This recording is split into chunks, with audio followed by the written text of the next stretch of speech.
Your mouth is a creative weapon.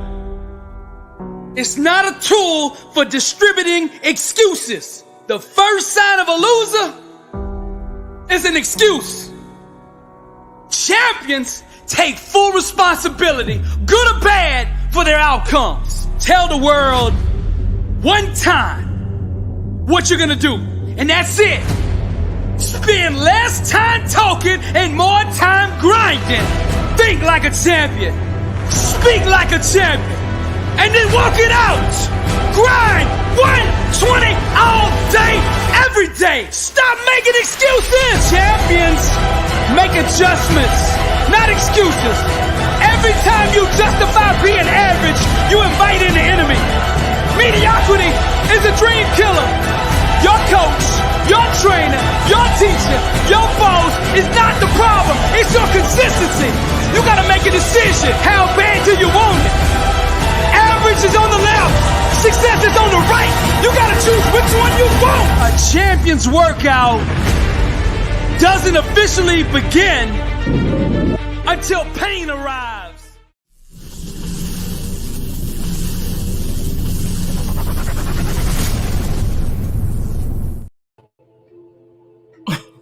Sorry, y'all. I got it all backwards this morning. I forgot to do my 30-second countdown, and then I forgot to take it off loop, so it started again. But anyway, we here, right? Earlier than the last few days. All right, beautiful people.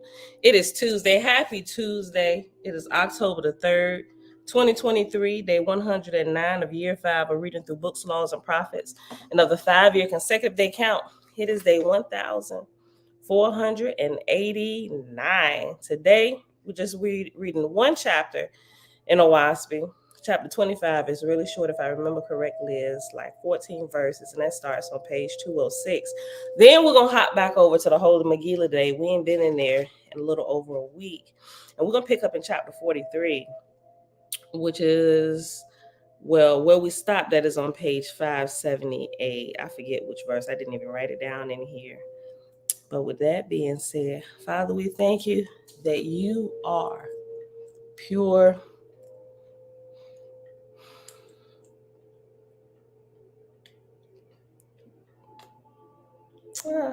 You are pure intelligence.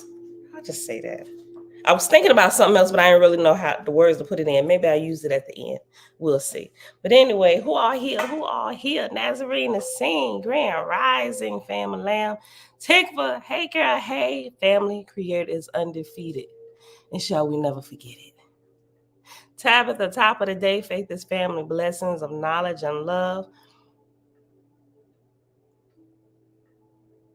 with us. TBE. That threw me off. Maybe it was a typo.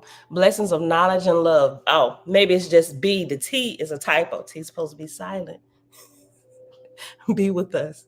Dreadful Cosmon, shalom, peace, love, light, and balance. Brian Jog, namaste. Mom, shalom, shalom. All right, and everybody else here hanging out in the background. I don't really think it's anybody. I think it's just us. I think it's 5 people. Hold on. 1, 2, 3, 4. It's just us right now. But anyway, for those coming in the background later, I say hey to them when they come in. All right, beautiful people. So let's go ahead and get started here.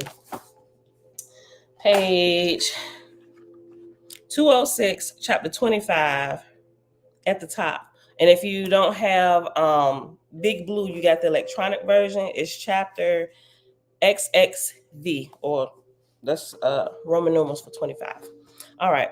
It being now the end of the 4th day, Fragapati commanded the host to embark in the Avalanza, and the marshals conducted them in, taking first the sons and daughters of Ipsoji, being 60 million. Next, the Zedrohoans, I forget how to say the word, Zeredhoians, 10 million, and then Fragapati's attendants, being mostly Etherians, 5 million. When those were abroad, Fragapati and Hoab and Yatanti and Hapatra rose up, and after making the sign of the setting sun, went down and sat at the foot of the throne. God, that was Pinoto, remember Pinoto was God at that time, God, that was Penoto, went down and took Fragapati's hand, saying, Arise, O chief, the Father calleth. Fragapati rose up and stood aside. Next, God raised Yatanti, and he stood aside. And then he raised Hoab, and he stood aside. And now came the greatest trial of all. He took Hapacha's hand, saying, Arise, O God, great Jehovah calleth thee, go thy way and his. But they both burst into tears and fell into each other's arms. Hapacha said, O Father. Penoto said, His will be done. And now the light gathered brilliantly over the scene. Fragapati moved forward, then Yatanti, then Hoab, and next Hapacha. Penoto resumed the throne. The Isinars chanted, and the firelight of the higher heavens descended over all the place. Like a sweet dream, the scene closed. Fragapati and his hosts were gone. Like a bee that is laden with honey, flying from a field of flowers to its home, so returned Fragapati with his avalanza, laden to Horady, swiftly through the vault of heaven, a shooting star in Jehovah's hand. Athavra, god of Harati and assistant to Fragapati, knew that the avalanza was coming and that Hapacha and his hosts were aboard, and he determined to provide a glorious reception. So for the space of 1,000 miles, he caused pillars of fire to be erected in 2 rows so that the avalanza should pass between them, and near the pillars he stationed trumpeters and harpers, 1,000,000 divided into 100 groups. And they were so arranged that when the avalanza passed them, they could come aboard. Now, during the absence of Fragapati, many of the spirits who had been rescued from torture and madness in the hells of Aosu had been restored to consciousness, more than 150 million of them.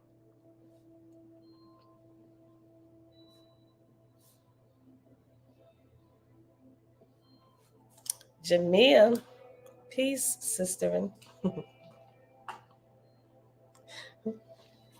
Verse 10, page 207 at the top. Of these, Athavra said, Clothe ye in most gaudy apparel, and let them be the bearers of perfumes and flowers and torches, as presents for the Ehings, host of Hapacha. And the lights shall be lowered at the place of landing, to make it acceptable to those newly raised who are aboard. Athavra said, As for Moru, within the walls of light, it shall be rated 7. But when Fragapati hath ascended the throne, it shall be raised to 9.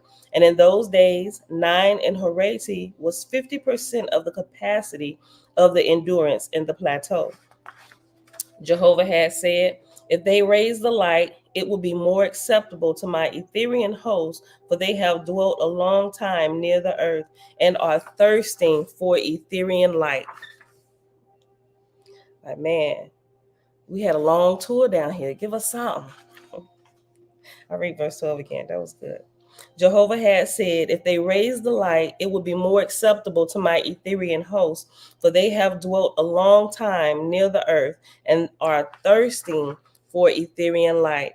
But yet consider ye, here are thousands of millions of atmospherians who cannot endure the Etherian light, but delight in a lower percent.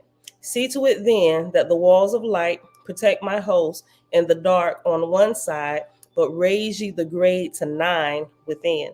Athavra said, There shall be flights of stairs leading over the walls of Moru, and they shall be white and illumined on that day, which will be sufficient for dividing the people according to the light suited to them.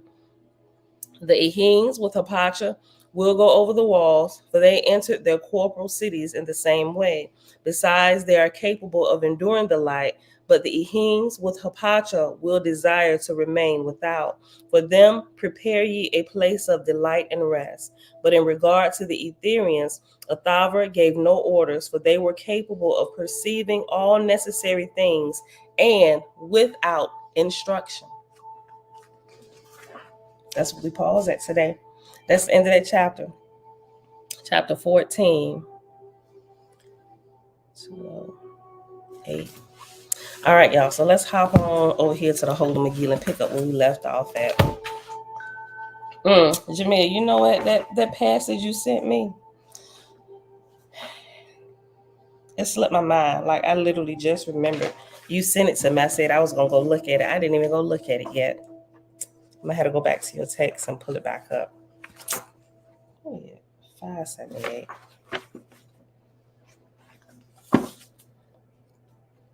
Okay.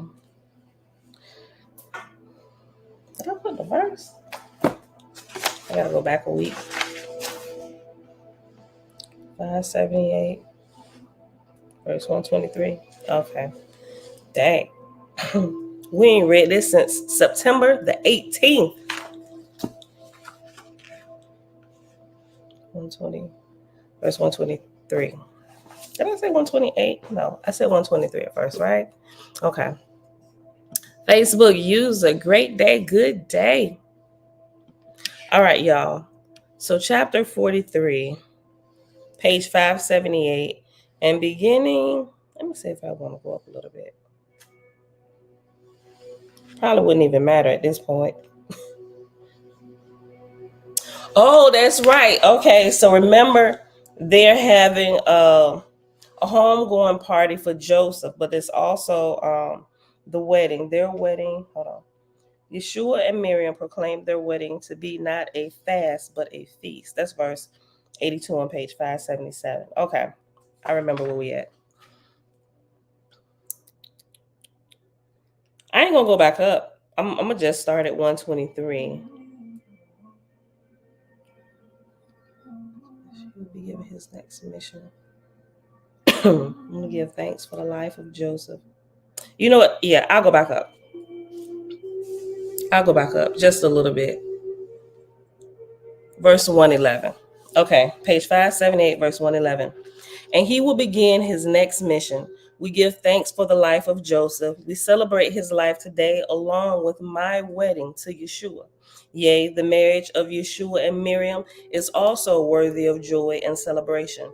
Wherefore, we invited minstrel friends to play Wherefore, we invited minstrel friends of ours to play dance music tonight.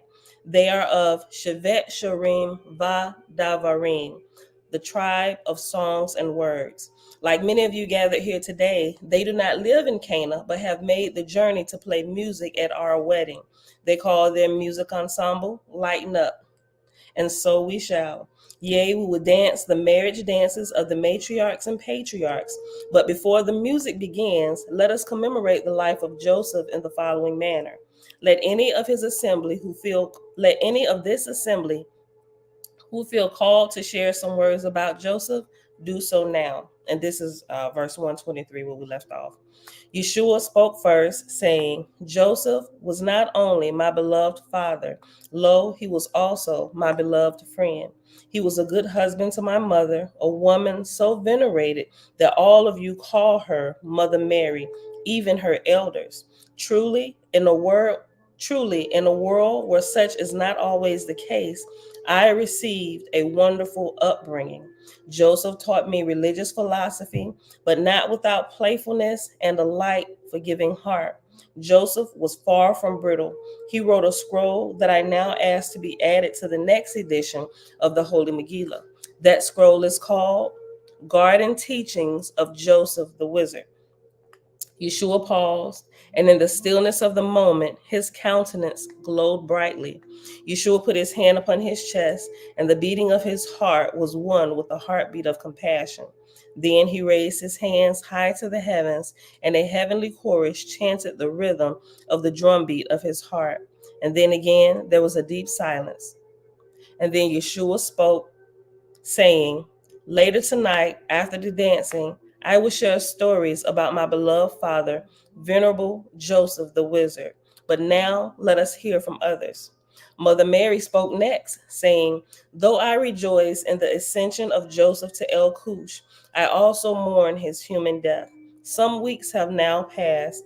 I cried many times, and I saw many of you shed tears. Now this day I celebrate both the life of Joseph and the wedding of his son Yeshua to the watchtower of the flock, the holy Magdalene. I give thanks. I feel the presence of Joseph here and now. I perceive that he's watching us from his heavenly abode, a smile on his face. I perceive that he asked for celebration of his life, not lamentation. I am ready to do exactly that, and I invite you to join me. Magzera, a great wizardess, spoke next, saying, I have a story to tell about Joseph. For most of my career, I taught at the Butterfly School of the Mother Temple in the wilderness outside of Alexandria. But before I taught at Alexandria, my first year of teaching was at Mount Carmel.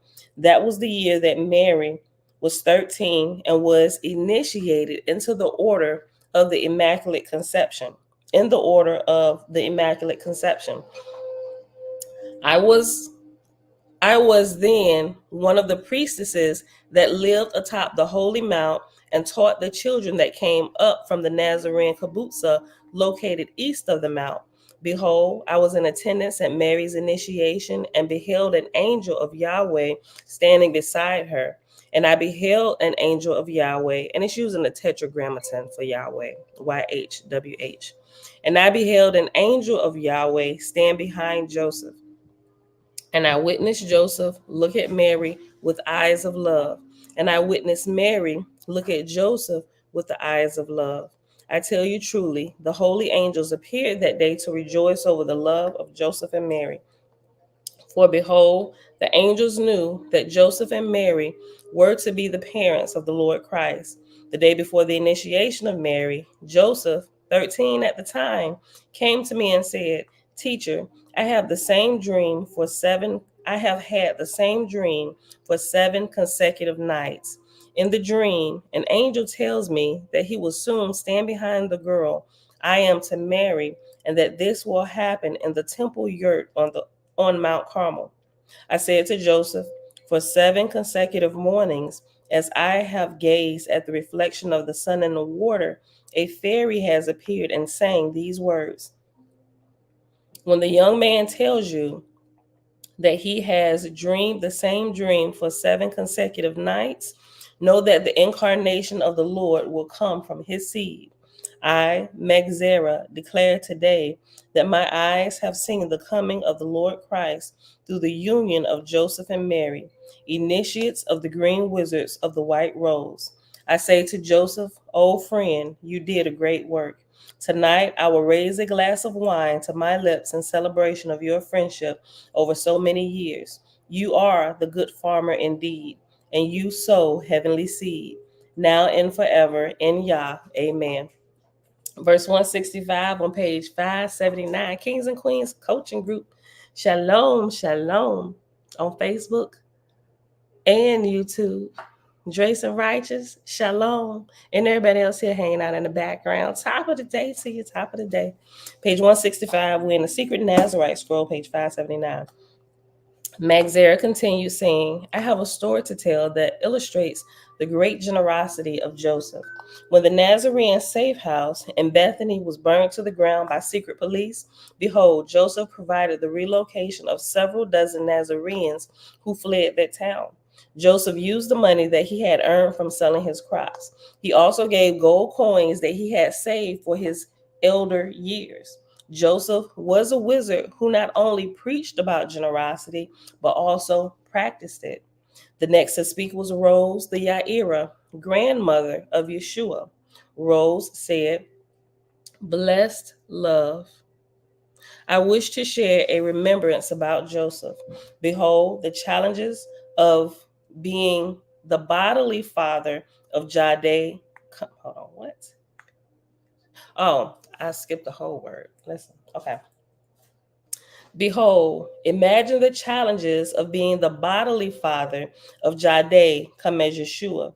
As our intimate circle already knows, Joseph had been told by Gabriel, the messenger of the center branch, that Mary and Joseph were to be the parents of the Lord Christ.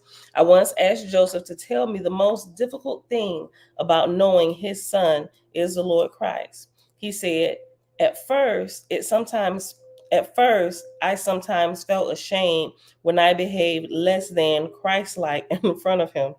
But soon I felt that his forgiveness is so boundless that I need not feel ashamed.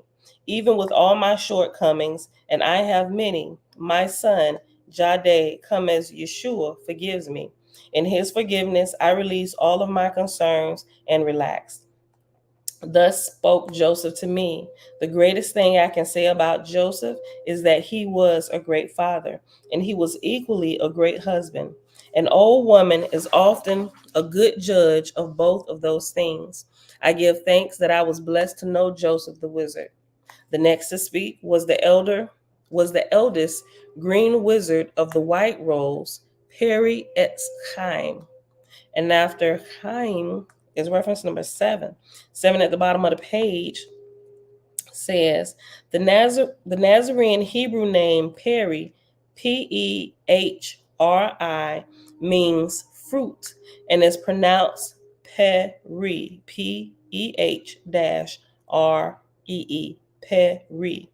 Etz Chaim means tree of life and was an honorary title given to Peri, playing off his first name, fruit of the tree of life.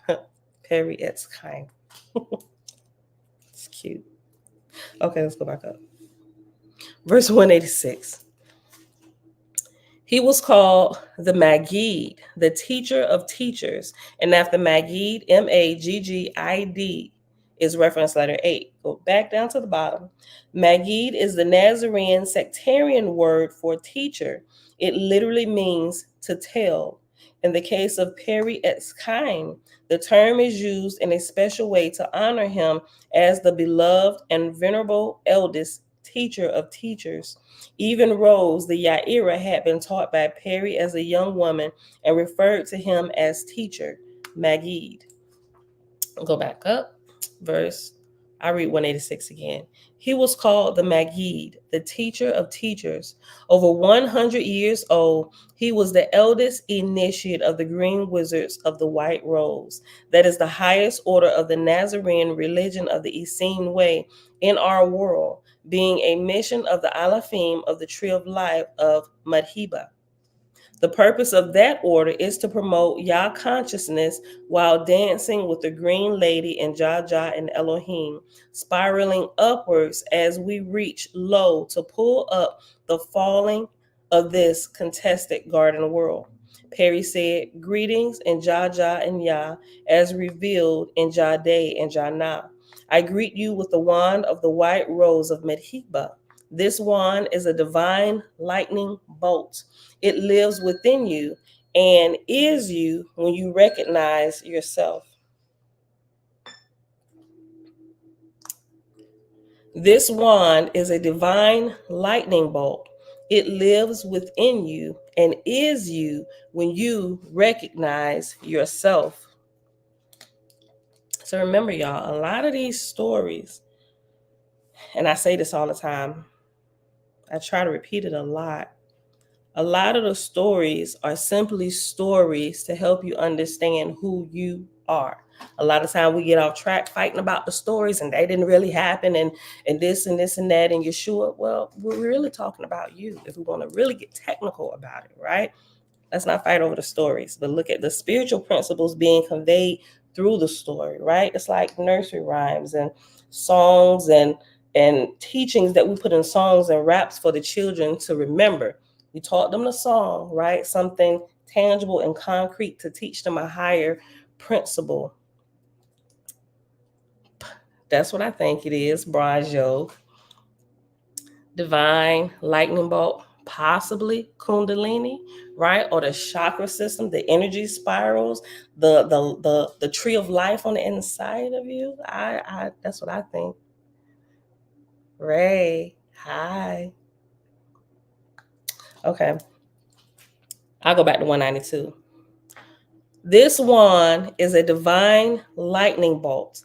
It lives within you and is you when you recognize yourself. Medhiba is the highest heaven of the mother ovum and is the crown doorway into heaven most high, the transcendental abode of Jah and Jala. Let me read it again. This one is a divine lightning bolt. It lives within you and is you when you recognize yourself.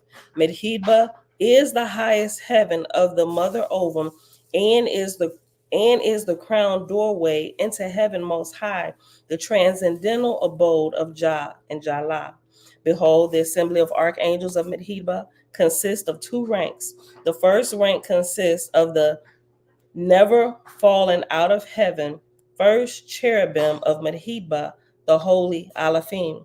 The second rank of the archangels of Mahibah consists of souls who, through many ups and downs and many lives and many worlds, sometimes falling but always rising again, finally ascend so high as to reside in Mahibah, working and playing with the archangels of the first rank until sent on a mission of mercy to a lower heaven or a contested world.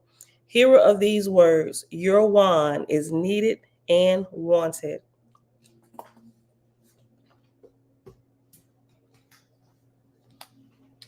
Hearer of these words, your wand, that lightning bolt, the wisdom that resides on the inside of you, the real you, it's needed and wanted. Hearer of these words, your wand is needed and wanted. Our wands, united in the way of the Lord and Lady, send forth spiral lightning as we chant seed enchantments that sprout and grow deep roots and heavenly branches in the image and likeness of the tree of life that is within and all around. Go ahead.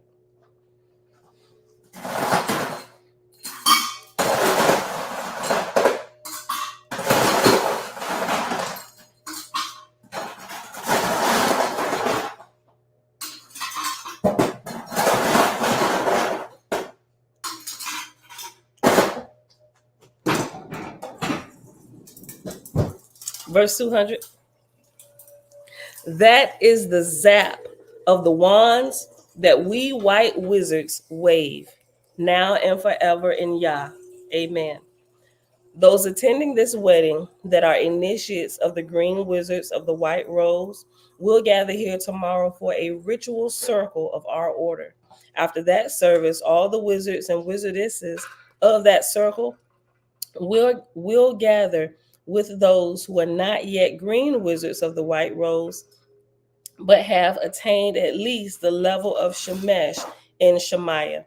At that time, the younger initiates can ask questions of the assembled green wizards of the white rose, and each guest of this wedding party, not yet baptized as a disciple of the co-messiahship of the Lord Christ and the Lady Christ, will have the opportunity. Can you pick that up and throw that away? Yes, thank you.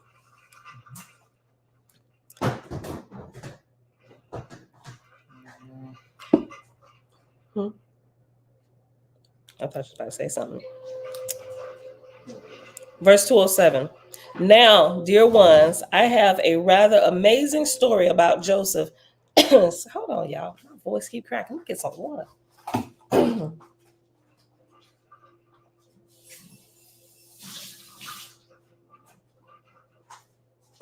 All right.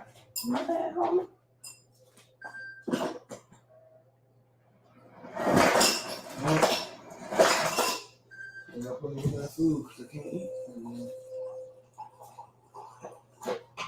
Yeah, do some breath work. Known to be here before you know it. Get some sunny eyes. Use that light.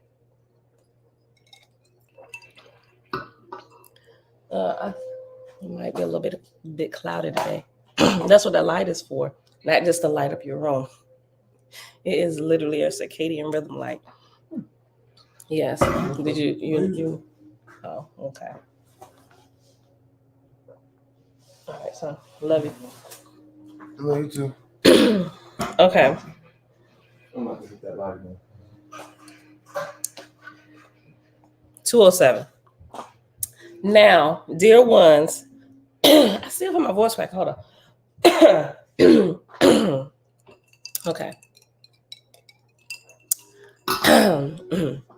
Okay. Just me. What's going on, fam? Shalom, shalom. Are you hanging out in the background? Okay. Here we go. Page 580, verse 207. Yeah, that's better. Now, dear ones, I have a rather amazing story about Joseph to share with you. As you know, I'm a very old man. I was already a green wizard when Joseph came to visit me when he was a young lad. At that time, he was 12, traveling with his father on a mission of mercy, and they visited me at my camp on Mount Hermon. Then, like now, I lived near the lion's den on Hermon, where Zion and green wizardry are taught. I am the headmaster of that school, but I pay equal or a bit more attention to the heart. 7 guest yurts encircle my own yurt. Students of Zion and green wizardry are sent to me for advanced training. Joseph's father, Joseph's father, David, left young Joseph with me to study wizardry for a day. For though Joseph was a youth, David recognized his advanced abilities. While I taught Joseph, David visited my other students. Together, young Joseph and I have had a profound mystical experience, a truly magical day, one that I will now describe. Joseph and I sat on a big boulder beneath a cedar tree. I said to Joseph, ask me whatever questions you think most important in regard to your preparation to become a green wizard of the white rose. Joseph asked me, Perry, what is the rudiment of Nazarene wizardry that is most important for an aspirant to the white rose to meditate on? I replied, meditate first and last and in between on the supreme power of love. Meditate on the fact that wisdom realize that is best to give love. What? Meditate on the fact that wisdom realize that it is best to give love. Okay, I got it now. Meditate on the fact that wisdom realize that it is best to give love the final say. Meditate on the fact that if a wizard is truly wise, he will give love the final say. Meditate on the fact that it is by giving the nod to love that wisdom is proven wise. That is good. I read that over. I replied, meditate first and last and in between on the supreme power of love. Meditate on the fact that wisdom realize that it is best to give love the final say. Meditate on the fact that if a wizard is truly wise, he will give love the final say. Meditate on the fact that it is by giving the nod to love that wisdom is proven wise. Knowledge not devoted to love is dangerous and unwise. Oh, that's something I've been learning. That is good, right? Me and my whole adjusting of my cracking on the Christians. Listen, knowledge not devoted to love, like all the stuff that I'm learning, experiencing, things that are assimilating deep down in my sha-na-na. If I have not love, I am nothing, right? Because I can't teach anybody. I can't teach them all hard and mean and stuff because ain't nobody listening to that. People are only drawn to love, even if at first they reject you. But once they realize you are sincere, and it's really something about you, like your whole life really like exudes that in all that you do, right? Thank you. Love fulfills all the law. This is one of the many things that I agree with in the Bible. Well, I'm sorry, I said that wrong. That is one of the few things that I now agree with in the Bible, right? Not that all of it is bad, right? We ain't gonna get on that, My love is developing. I can decipher the truth and error that's been scattered throughout the Bible, right? So knowledge not devoted to love is dangerous and unwise. For lo, the nod of love is the victory of life over death. Otherwise, karma would be a cursing and not a blessing, and justice would be torturous rather than healing. And after karma is reference number 9, and down at the bottom of page 581, it says the Sanskrit root of the word karma is kri, K-R-I, and means do, D-O. Karmic consequences follow whatever we do. that is our personal karma. Because many of the Nazarene teachers, including Yeshua and Miriam, spent time in India, they often incorporated key Sanskrit terms in their discourses. Okay, so let's go back up. I read 226 again. Knowledge not devoted to love is dangerous and unwise. For lo, the nod to love is the victory of life over death. Otherwise, karma would be a cursing and not a blessing, and justice would be torturous rather than healing. And ponder this mystery. When wisdom gives love the nod, only then does love open her womb to receive wisdom's sperm.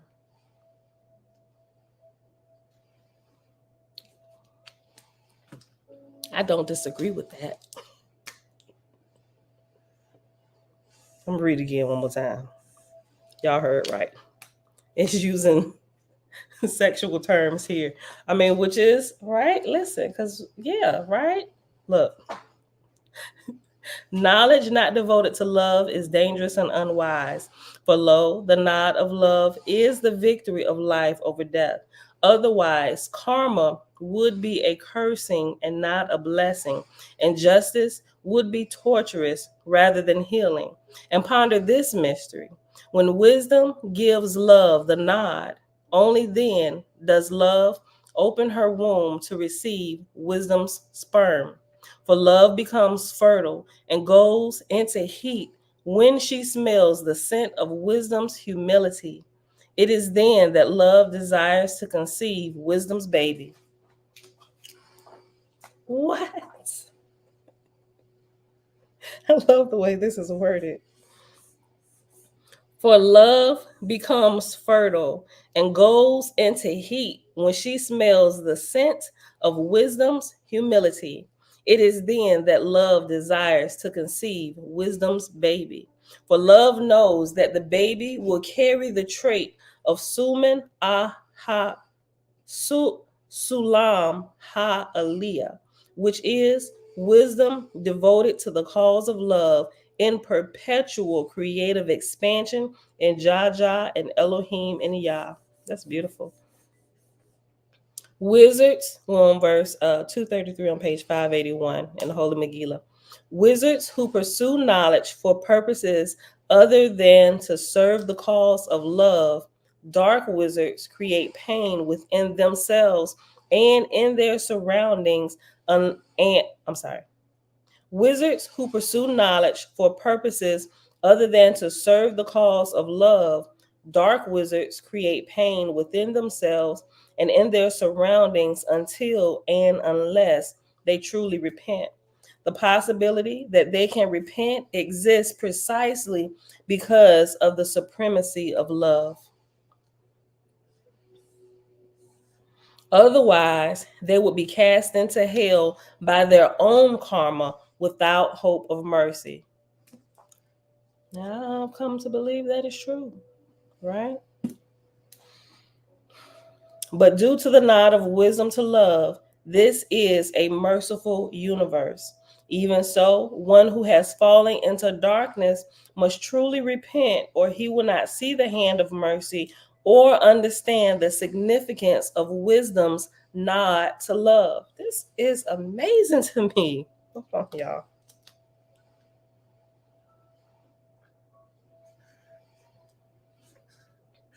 Okay. But due to the nod of wisdom to love, this is a merciful universe. Even so, one who has fallen into darkness must truly repent, or he will not see the hand of mercy or understand the significance of wisdom's nod to love. Wherefore I say to all aspirants to Nazarene wizardry, only when you understand the significance of the nod of wisdom to love do you understand the Christ vibration. And only when you be that vibration are you a green wizard of the white rose.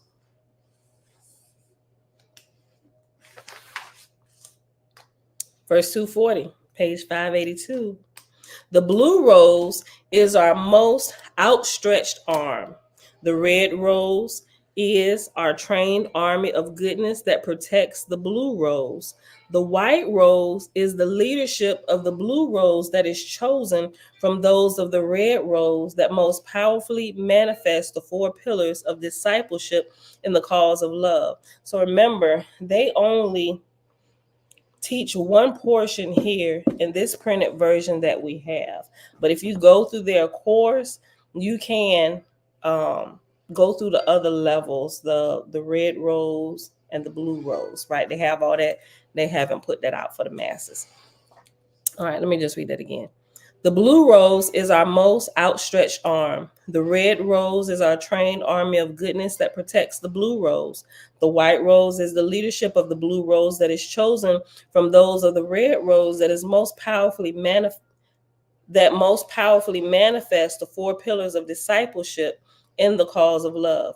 Meditate, young Joseph, on the supremacy of love. And know this, the best wizardly practice is to practice being loved. That's good.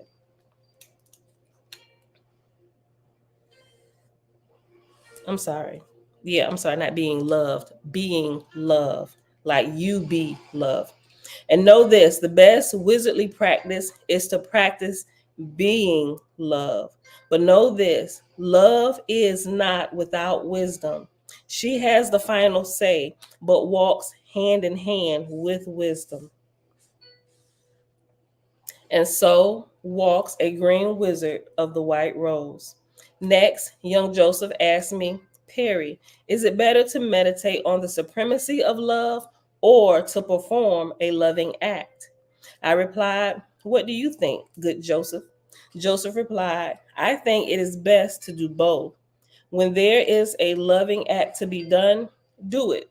And when in a restful mode, meditate on the supremacy of love. I said to Joseph, I agree with your answer. When it is appropriate to perform a loving act, do so. When it is appropriate to meditate, meditate. And I add this, when in doubt, perform a loving act. Then you will be out of doubt. And then you will know with certainty when it is the right moment to meditate. Lo, even love finds time to meditate and chant love enchantments, for that is holy prayer and is not left undone. Now, O listeners, comes the amazing part of the story that I promised. As Joseph and I chanted love chants, we began to vibrate so fast that we heard a call for help from a world not of our own. We answered because it felt appropriate. We answered by being loved in that world as messiahs for many ages. Then, when that world no longer needed our help, we returned to Mount Hermon because it felt appropriate. No time had passed here because it was still now. Joseph said, wow. I replied, wow. Joseph said, Perry, will you join me for a walk in the woods? It feels appropriate in the now. I replied, ancient wise soul, Joseph, I desire exactly that walk here and now. As we walked, we were silent so that we could hear nature speak to us. And nature spoke, and we listened.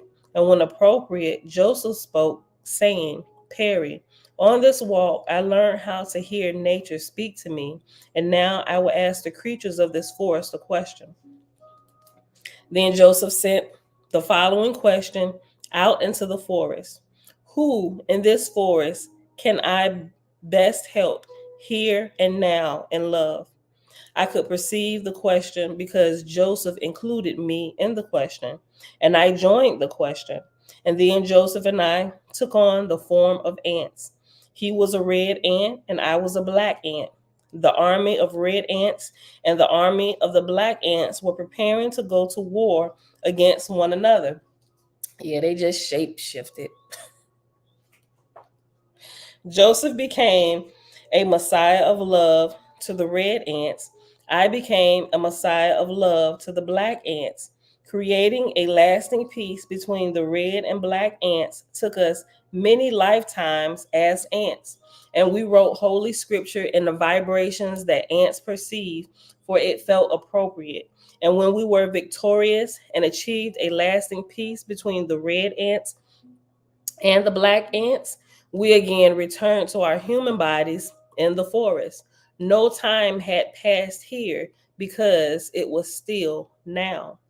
And together we asked the forest, who in this forest are we called to help here and now in love? And you know what? I'm not sure if you came across it, but I done spoke about it a few times. In the Eastern world, not just the Eastern world, there are they call them cities, right? And this is actually one of the cities, right? For lack of better words, shapeshifting. Now, have I shapeshifted? No. I'm gonna just tell you about what I read. Now, do I think it's possible? The more days that I live on this earth, I'm thinking it's possible. Simply because there are other things that I found to be true, right? So if that's true, this is possibly true as well. But only those that can, I say, operate in that level of understanding of the elements here and on the physical plane and the spiritual plane, only they get to operate in those things. Like, and I forget the terms of what they call it, right? Like, clearly one is sight, being able to see and hear like supernaturally things far. And now I've actually experienced that, being able to hear far away. I told y'all one of the stories about when Jeremiah got his 2 teeth pulled out on a bus. We lived like a block away from the bus stop, and it was the bus was late and all this stuff. I ain't gonna go through the story again, just to give you a quick summary. But I had called the school, where's the bus at? Jeremiah was 8. I think he was 8, 7. He was 7 or 8. 7 or 8. He had to be 7 or 8 years old, right? 7 or 8. And I had been down to the bus stop with the parents and came back to the house because I didn't have a cell phone at the time. So walked back to the house, called the school transportation. They said there was an accident on the bus. I'm like, what? So freaking out. They said, calm down, everything's okay. The bus should be there in the next 15, 20 minutes, right? So, but the bus actually got there. I was just going to wait like 15 or 20 minutes, but I was able to see a block away that the bus was coming. And Jeremiah and this other little kid were the first two to get off the bus. And I heard their entire conversation from a block away. They weren't screaming. They were walking side by side with each other, and they are 7, 8-year-olds, right? And they're just walking. You know how you walk with somebody, y'all just having a normal conversation in a normal tone of voice. That's what they were doing. But I heard their conversation a block away, standing on the porch, right? And he said, the other kid said, you gonna tell your mom? And Jeremiah was like, I don't know. Like, how you not gonna tell me? Even if you don't tell me, when you open your mouth, I'm gonna see something happen. Anyway, I told you I won't go through the whole story. But what happened, real quick story. On the bus, Jeremiah, I ain't gonna say he was messing with a little girl. They were playing, and he was in the wrong. She didn't want to play anymore. And he was pulling on her book bag strap. And so she was snatching it away. She told him to stop, and he didn't. And he took her book bag strap, little straps that hang down after you tightened up. He took it and he put it in his mouth. Why did he do that? It is still beyond me why he would do it. He was 7. He's a boy. He put it in his mouth, and she said stop and snatched her book bag. But when she snatched her book bag, she snatched his 2 front teeth right out his mouth. Now you can't tell it looking at him today.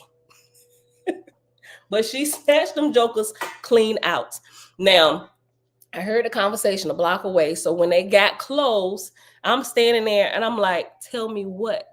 What are you going to tell me? And he just looked at me. And when he looked at me, I noticed the blood on his shirt. And I about freaked out. I'm like, what happened on the bus? And he did this. And his teeth was missing. And of course, I flipped. I called the school. I was ready to go down there and fight everybody. The bus driver, the little girl with the book bag, her parents. But I couldn't do that. Jeremiah was in the wrong. And blessed be the most holy. He ain't have any permanent damage to his mouth, right? It's probably adding to his humbleness as he's a little bit older, right? He'll mess with nobody. Look, so but they grew back in rather fast. So I think it was about time when he was going to lose them anyway. Not that I remember that they were even loose, but they came back in normal, and he has nice, pretty teeth, So, look, the whole point of me saying that, what was we reading? Hold up. Left undone. Hold on, y'all. I forgot the whole reason why I was telling y'all that. The right moment to meditate. Love finds. Love enchantments. Holy prayer. I forgot why I told y'all this. And it's almost time to go. Y'all remember what I was talking about? I lost track. I'll just go through here and read some comments. I'll probably remember in a second. Corinthians 8:1. Is that 8:1? Knowledge puffs up, but love builds up. The man who thinks he knows something does not yet know as he ought to know, but the man who loves God is known by God. I love that. Sub God for Iowa. Reflects Ecclesiastes 4:11 through Ecclesiasticus 4:11 through 19. I will have to Google that real quick to pull it up. But thank you for that, just me. One love, faith is, and soon to be faith is created, blessed. Gots to work later. All right, y'all. Yeah, we got to go. We got like a minute left. Let me find my verse. Where I stop at, y'all? Y'all forgot to. Y'all listen to me. I normally would put a mark. Hold on. Wow. Silent. Hold on. Oh, I know. I was talking about the cities. Okay. I saw the ant and I remember. Okay. That's how I started talking about this. And I was talking about the different ones. But there are different cities or there are supernatural gifts, if you want to call it that, but they're not gifts that certain people get. Everybody can actually develop it because we were all created the same way. It just depends on how much time. Thank you, Kendrick. Kendrick, hey girl, hey. Look, yeah. I was talking about the cities. That's how I got on hearing the conversation from a block away. But that's not even the only time that's happened. That's happened a lot of times. But I find that I'm most sensitive to those things. Listen, okay, so at those times, what I was doing then, I was still full-blown Christian, but I was still operating in a principle that we kind of Christianize and call praying in tongues, but it happens when you chant as well, because it's been proven over and over and over again. So it's not the praying in tongues that does it, or it's not the chanting that does it. It's actually the quieting of yourself, giving your physical body something to do, i.e. chanting or praying in tongues or whatever. You can really just repeat a phrase, even a phrase of love over and over and over again. But what you're doing, you're calming yourself down. You're bringing your mind under control, so it's not running all around like a crazy and drunken monkey, right? And your spirit can align itself to the frequencies or to the creator within you and around you. And so when you do that thing, your spiritual your spiritual body literally just comes alive, and you can perceive things a lot faster. You can hear things, you can pull things out of ethera, out of the atmosphere, out of the ether, right? You can hear supernatural things, we call it that. You can see until tomorrow, you can see back in the, like all of these things. It's not supernatural. If you just train and develop yourself, you'll begin to see these things happen. There's like, I think it's like 9 main ones. They call them 9 because they're like, they're like the most obvious, but it's more than 9. You can I forget the Sanskrit terms for them, but one, you can make yourself invisible, right? Think about all the stuff that you see in the Marvel comics and stuff. They put all of this stuff in the Marvel movies and some of these other superhero movies, and it's amazing. We think it's entertainment, but there's actually a deeper understanding behind all of these. You can make yourself super heavy. You can make yourself invisible. You can make yourself insensitive to the elements, meaning like you can make yourself not feel the elements around you. Like if it's super hot or super cold, you can just kind of like, I forget the term. You can shield yourself from the elements. So you can walk outside butt naked in freezing below zero weather and not feel it, and neither will it affect your body, right? I may have shared it before. It's definitely in that book. It's in the yoga Patanjali book in one of the chapters far at the end. Also the red yoga book, it talks about it. The meditation book that we read through, it just kind of gave a overview glossing of it. But also there is one where you can I guess that's kind of like on the same, but like become one with the elements, which is why, like, if you meditate out in nature, it kind of increases the rate that some of these things happen. It's crazy. I started testing some of it. I just got super freaked out, especially with the water one. When I was practicing it, sitting in a tub of water, and I called my sister and I said, "Listen, this is what I'm about to do." I said, so if this happened, you know what I done did. Okay, so, but yeah, so it's a real thing. So when I see stuff in here, like them shape shifting into ants, now I wouldn't necessarily shape shift into an ant, because what if you're in the wrong place at the wrong time? And all these crazy thoughts I have, but I don't think it's far-fetched at all. Simply, now I would have before, but as I've gotten older and I tested some of these things, and the more I meditate and just do certain things, I realize, wait a minute, they are literally telling us the truth, right? And they put it in plain sight, and they put it in movies, and people think it's just good entertainment, and it's not. It's like, these are like real live things that you can test and prove, right? It's literally a science lab. These things right there, you can test and prove. Yeah, so it also well, I think that falls in that one that I was telling you about, Jamia, mastering the elements. I'm gonna pull it up. I have a PDF that I scanned. I want to say it's been some months. I think it was like last year, sometime, like the last time I really talked about it. I think I copied a portion. I found one of the books online and I copied that section out and I put it in the community section. I put it in the community section on YouTube. I'm like remembering that day. I'm gonna try and pull it back up and I'll share it with y'all if I don't forget. Hold on, I'm gonna just write myself a note so y'all can see. Okay, let me find my spot because we gotta go. Hold on. You know what? Let me read to the end of this section. It's only like a few more verses. So who was at 287, and we're just gonna go to 306, and we're gonna pause right there. Page 583, verse 287. And together we asked the forest, who in this forest are we called to help here and now in love? Then behold, we each suddenly were hummingbirds, and within us it felt appropriate, and we saw that a type of big bird in this forest was robbing the nest of smaller birds, eating the hatchlings, causing mothers to cry. When we heard the call for help of the small birds. And so we became hummingbird messiahs because it was appropriate. We lived as hummingbirds through many ages, teaching peace amongst the bird tribes.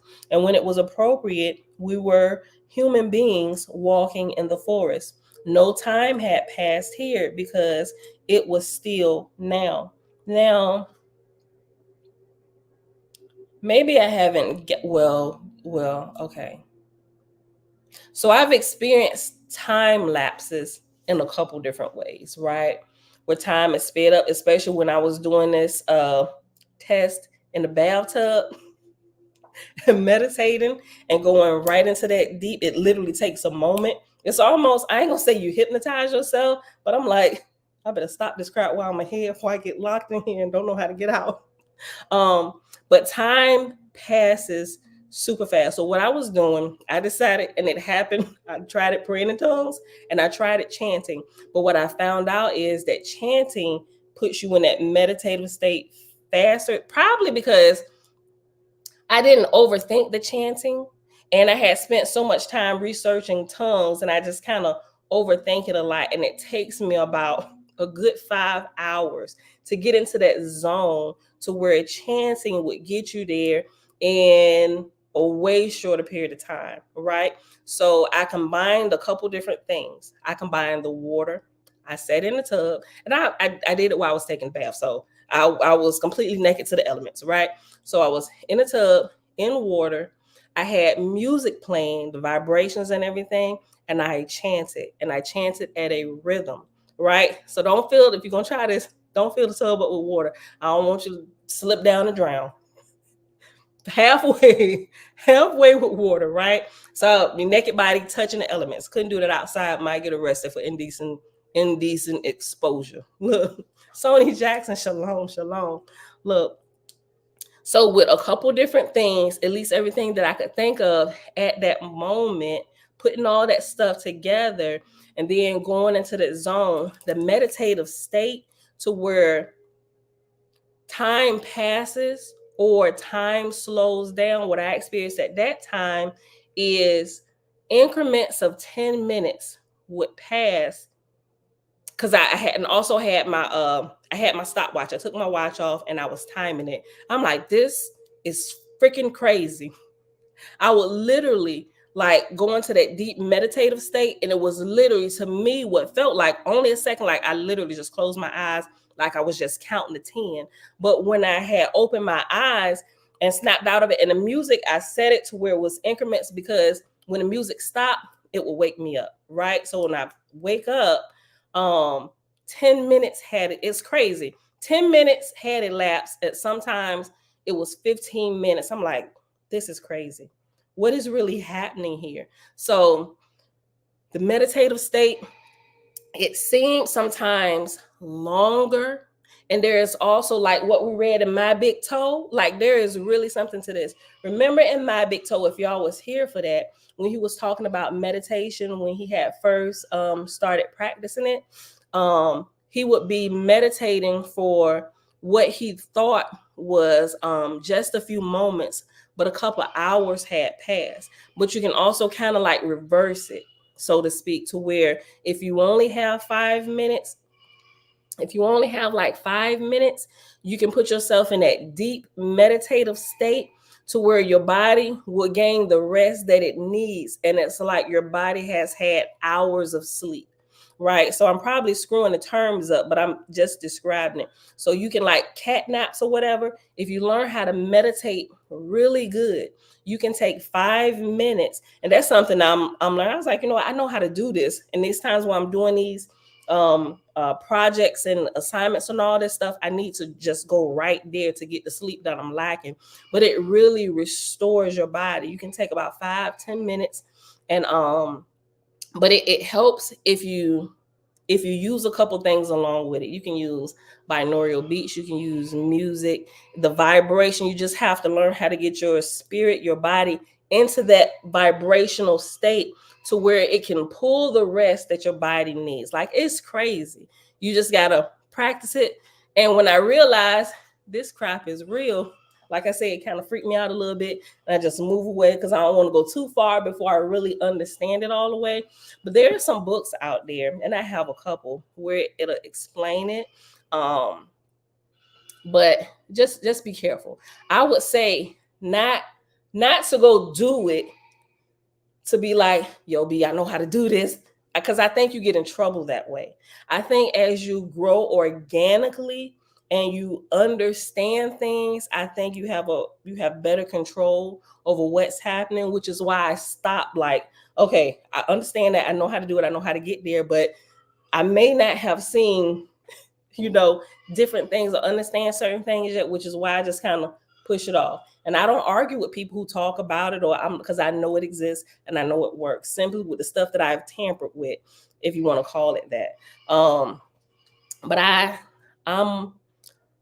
I like to take the organic route to growth just to make sure I don't miss any steps, right? And don't get hung up somewhere along the line. So, but yeah. Did I finish? I didn't even finish. Hold on. Oh, I got to 295. Okay. And when it was appropriate, we again were human beings walking in the forest. No time had passed here because it was still now. And that's why I started telling you about that. We lived many lifetimes and many bodies that afternoon. And then that night we chanted beneath the stars. And once again, we lived many lifetimes and many worlds as messiahs of love. And now Joseph has ended one incarnation in this world that we call this world. And when he begins his next incarnation, it will be appropriate. And it will be now. And it will never not be now. Is not now truly amazing? Now and forever in Yah. Amen. And so that was the end of this section. So tomorrow, depending on how far we get in the Owaspi, we can read these next few verses. Holy enchantment of the Magid, or the teacher of teachers. I forgot. Okay, so this chapter actually has 523 verses. So we'll still be here for a couple more days. We'll probably finish it by the end of the week if we can read it every day. All right, beautiful people. That's gonna be it for today. I'll drop my highlighter. So I hope y'all enjoyed the reading today. I'll pull this up for y'all. What I was talking about, so y'all can look at it when y'all get a chance about these elements.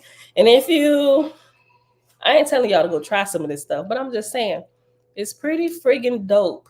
If you've developed and you've grown, there are some lower levels that you can test and try. Don't just try and jump off the deep end, y'all. I'm just saying, not that something bad is going to happen, but I just, like I said, I really enjoy organic growth. So I don't miss steps in between, right? And you don't do it for the wrong reasons. Like, I'm gonna go rob a bank and I'm gonna just disappear myself, make myself invisible, stuff like that. All right, because a lot of people who don't grow organically, they take some of these superpowers and they use them in a wrong way, and they find themselves in a world of trouble, right? And not just physical cop jail trouble, but spiritual trouble. And you need somebody who's advanced way above you to help you undo the mess that you've done, right? So I would like to, as I grow, people who have gotten in messes, I would like to help set some of my brothers and sisters free, which is why I like to stick to the organic path of growth, not missing any steps, not that I'm gonna save everybody, because I'm not, but those along my path that I see, I can recognize. I know how you got there. You ain't got to say nothing to me. I can look at you and tell you that you didn't skip some lessons, because this right here is clear. That's a clear indication that you skipped lesson 4, you skipped lesson 7. You did not read to the end of chapter 9, because you didn't read to the end of chapter 9, because chapter 9 would have told you, right? See, I want to be a person that can properly diagnose and rightfully dissect things before I go headlong into something, because I know I'm gonna be able to come back out, right? So that's just me. All right, y'all. It's Tuesday, October the 3rd, 2023, day 109 of year 5 of reading through books, laws, and prophets, and of the 5-year consecutive day count. It is day 1489. We read chapter 25 in the book of Frag of Patty, pages 206 to 208. Then we read a little bit more in chapter 43 in the Holy Megillah. We started on page 578. We paused on page 583, and those were verses 123 to 306. You know what? I think Father, thank you for these amazing bodies that you've created in this world and in the world to come. And thank you that you give us access to it now while we here, right? Because we need to develop. That's why we was given these bodies, right? To learn how to manipulate these elements here in this realm, but also to grow us up, mature us, so that when we step into the real world or fully born spirit, We ain't spiritual vagabonds. And most people have been entering birth or entering life, what we call death here, spiritual illiterates. And we do not want to be that when we go. All right, y'all. That's it for today. Give me a few minutes.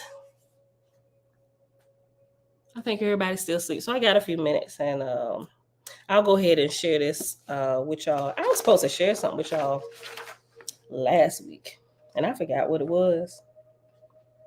And I got to go through here and name some of these videos too. So I'm going to update the names. I ain't going to do thumbnails because it's too time consuming for me right now.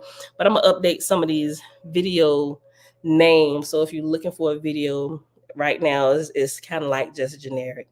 Day 7, day 8, day 9. Like, well, what did you talk about that day? So I got to go back in there and throw some titles in there. All right, y'all. That's it. I love y'all. I see y'all back here tomorrow morning, bright and early. 6:15 a.m. Eastern Standard Time. Bruce. But I see through you!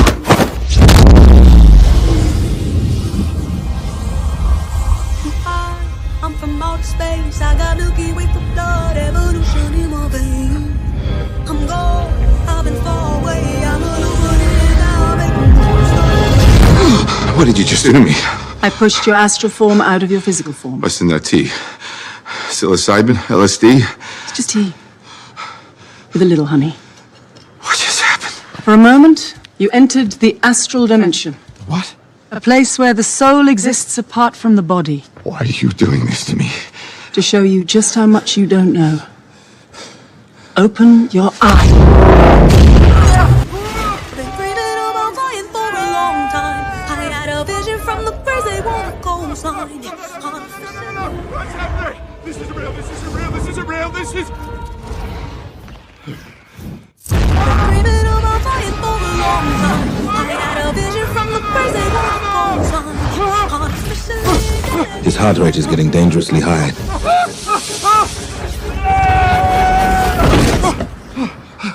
He looks all right to me.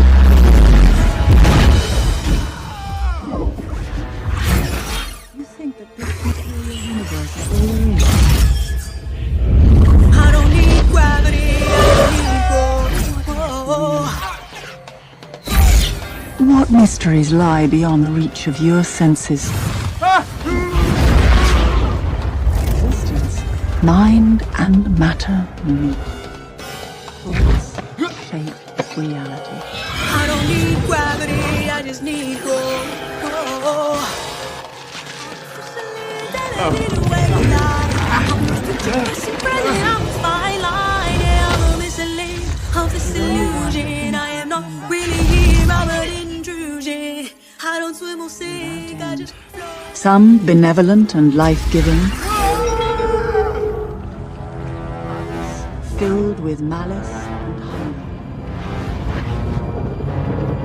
Dark places where powers older than time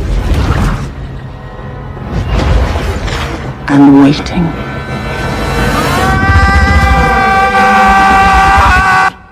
I don't swim or sink, I just float. Who are you in this vast multiverse? I don't need gravity, I just need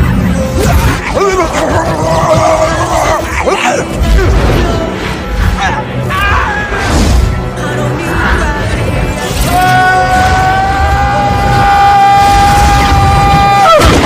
need gravity, I just need growth. Have you seen that before in a gift shop?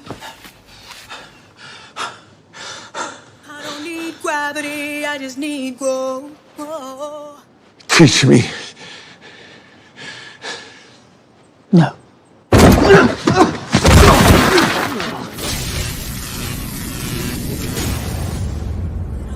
It's an earthquake rumble. I won't ever ever fall, never stumble. And I don't need to be humble. Break down walls like Jericho crumble.